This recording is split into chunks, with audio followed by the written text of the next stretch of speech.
A central theme in my life has always been my struggle with boundaries, being it in my relationships, in my friendships, or even in my work environment. Ironically, I've grown up in an extremely calm and peaceful environment. I, for example, went to the Vrije School, which is a bit more alternative education system in the Netherlands, where we did stuff like dancing our names and where everyone was truly accepted for who they were. There is, however, a bit of sad downside to this. Because the outside world doesn't always work like that. In the outside world, people do cross your boundaries. People do try to bully you. And people do ask things from you you actually don't want to do. And me growing up in such a peaceful environment, I simply didn't know how to deal with that. It's also a pattern I observe with many of my former classmates. And I do believe it's not an accident that many of them have ended up in a bit more softer professions, like being an historian, working in art, or being a teacher on the bit more social side of the spectrum.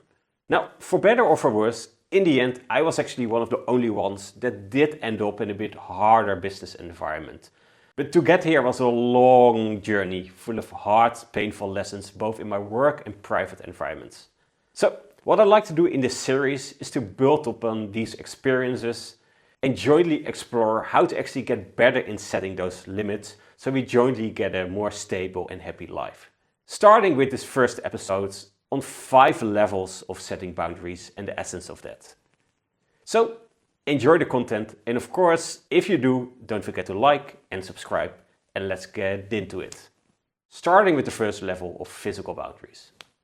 Imagine you are a 5-year-old and you play with your favorite toy truck. It's not very expensive, but you got it from your dad and you love it more than anything in the world. Now what if out of the sudden a bully walks over? He pushes you away, he grabs your toy truck and just disappears. What do you do? Now in our fantasy, many of us stand up, push the bully back, grab our truck, and that's that. However, sadly in reality, many of us freeze. We feel we don't like it. We feel it's just wrong, but still we let it happen. So while the bully just walks away with your truck, we keep staring sadly at the ground. And at this very moment, a painful lesson is learned. If someone takes something from you and we just let it happen, then they get what they want and we don't. So we need to learn how to set physical boundaries and push back before life takes more from us. Which brings us to the second level of social boundaries. Imagine you're a 90-year-old student and you are invited to a party, which is by itself of course super cool because all your friends are excited. The only problem is that you're not really sure if you want to go. You're a bit tired, you have a test tomorrow, and you're not even sure if this type of parties are really for you. But of course, because it's the cool thing, your friends convince you to go by saying stuff like, don't be so boring, just one drink, let's just go together. So there you stand in the living room of someone else with a drink in your hand, enjoying your time. Until the next morning you wake up with a stinging feeling of regret in your belly. Because now you feel shit, now you didn't study, and most importantly, neglected something that was important to you. And the takeaway from this is that at some point in life, we need to set those social boundaries, telling others, this is who I am, this is what I do, and this is what I don't do. Or we will never achieve the things we want in life. Which brings us to the third level, time boundaries. As a child, we have all the time in the world. But the older we get, the more limited our time becomes. And this becomes especially obvious once we start working. So for a second, imagine you are a 26-year-old who just started working at a big tech company in one of the big cities. Work hard, play hard. And the first months, this motto proves to be true. You're fully squeezed of work. Until at a certain point in time, one of the big bosses walks over to you and says, hey, I really like your first impression.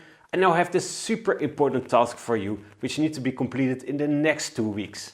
Can you do it? Now, how do you respond?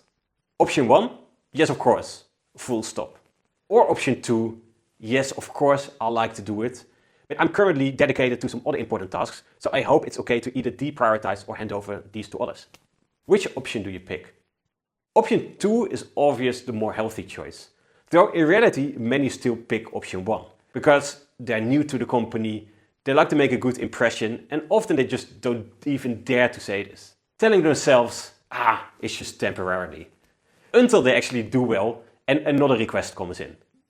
The lesson here is that we need to set our time boundaries and indicate to others, these are my limits, this is what I can do, and this is what I can't do. Because without this, we inevitably burn out. Which brings us to the fourth level of emotional boundaries. Imagine for a second you have an extremely good friend. You went to school together, you studied together, you traveled together, you basically know each other inside out. Now what if, at a certain point in time, this friend ends up in a deep relationship crisis with this long-term girlfriend you also know pretty well? How do you respond? At first, I would see how I can support. I would listen to him, I would support him, I am even willing to mediate between them. But what if now, by doing so, you get dragged deeper and deeper into their trouble, to such extent that they even start using you in their arguments, and you basically start feeling responsible for their fight, fully absorbing their emotions and their anxiety. This is the moment that your emotional boundaries are crossed. Because sure, it's really the right thing to do to help your friend out. But in the end of the day, everyone has emotions and everyone is responsible to fix their own shit. And in this specific case, you reach a point that you need to tell your friend, hey, I really like to help you, but this is going too far. I need a distance. Because if I carry everyone's emotional weather, at some point I lose myself in other people's storm. Which brings us to the fifth level of existential boundaries. Imagine you are a 55-year-old guy. You have a good job, a stable income, and you're enjoying the life. Until one Saturday afternoon you're sitting on the couch and suddenly this uncomfortable thought occurs. Have you actually done what you want with your life? And the more you think about it, the more you realize that something is wrong. And that actually since your student time, you never took the time to truly set your own direction. You just kept saying yes. Yes to the expectations from your parents. Yes to the first girl you stumbled upon in the bar. Or yes at everything that made you look better. Which all suddenly feels wrong, as you never defined your own existential boundaries. So now at 45, you're facing a difficult task. You need to learn how to say no. No to expectations that are not yours. No to the path that feels wrong. And no to the life that simply happened to you. And use that freed up time to define your own direction. Because if you never choose your own path, life will choose it for you. To recap, not setting boundaries has impact. You might lose your favorite toy, your identity, your time. You might get pulled into relationship troubles of others, or you might simply forget how to live your own life.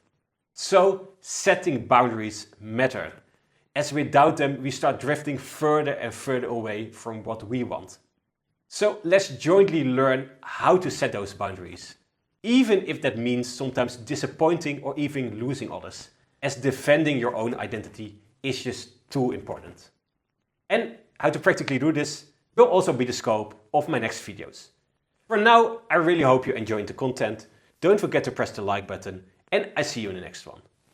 Much love, Tom.